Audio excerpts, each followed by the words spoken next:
What happened is that there were a lot of Wall Street analysts who were predicting that a reduction in the labor force was going to make a bad number. And in fact, CNBC had a headline saying that the jobs number is going to be zero. Bloomberg had a headline saying the jobs number. Wall Street predicted 0 jobs this month. Instead, the private sector just absolutely blew the roof off the building. The experts didn't just get it wrong, they were humiliated. Let's look at the real numbers they're trying to ignore. And private sector jobs, which is our main focus right now because we've been reducing government employment, they went up 170,000. They absolutely blew out any expectation whatsoever. So it's really a remarkable, strong number. And to put it in perspective, to get that much job creation while, that basically the labor force is declining some because people are leaving the country and being deported is a really remarkable thing. The bottom line is I'd say there's 3 facts that I think that I really hope that the viewers would think about. Thing one is that we've been hearing this story that artificial intelligence is going to take away people's jobs, right? Well, in this report, labor force participation is the highest it's been in the United States since 2001. And so we actually have more people going into the labor force than we've seen in 2 decades. And so that this AI effect is not there. Wait, did you catch that? Kevin Hassett is highlighting something the mainstream media is desperate to bury. We aren't just seeing job growth, we're seeing a massive shift in where those jobs are coming from. For years, the economy was being propped up by government payrolls. Now, it's 170,000 private sector jobs, while federal positions are being slashed. That is what a reprivatized economy looks like. And get this, the experts at Bloomberg and CNBC were literally calling for 0 growth. They were preparing the public for a crash that never came. Instead, labor force participation is hitting highs we haven't seen since 2001. The narrative that AI is going to kill every job overnight, this data suggests otherwise. People are actually entering the workforce in numbers we haven't seen in 2 decades. It's a complete reversal of the doom and gloom headlines we've been fed for the last year. If you look at the private sector growth alone, it's a total blowout.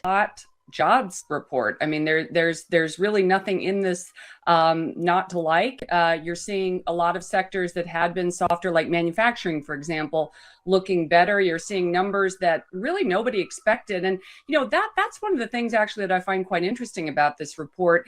The consensus was unusually all over the place. There were a lot of different banks, a lot of different analysts that watch these numbers. Oftentimes they have roughly the same idea of what's going to happen.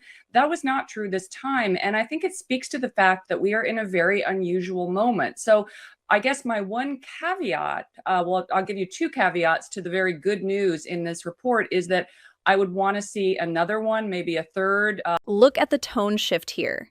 Even CNN is forced to admit there is nothing not to like in this report. When the network that usually critiques every move says a jobs report is hot, you know the numbers are undeniable. They were expecting a softening labor market, but what they got was manufacturing looking better and sectors that were once soft suddenly showing life. The analyst admits the consensus was all over the place because nobody wanted to believe this kind of growth was possible under the current policies. They keep using words like unusual moment to avoid saying the word success, but the chart doesn't lie. They want to see a 3rd month of this before they call it a trend, but we're already seeing the unemployment rate dip while private healthcare and construction sectors lead the charge. It's getting harder for the skeptics to maintain their caveats when the data is this aggressive. Jobs report. I mean, there's really nothing in this not to like. You're seeing a lot of sectors that had been softer, like manufacturing, for example, looking better. You're seeing numbers that really nobody expected. And, that's one of the things actually that I find quite interesting about this report. The consensus was unusually all over the place. There were a lot of different banks, a lot of different analysts that watch these numbers.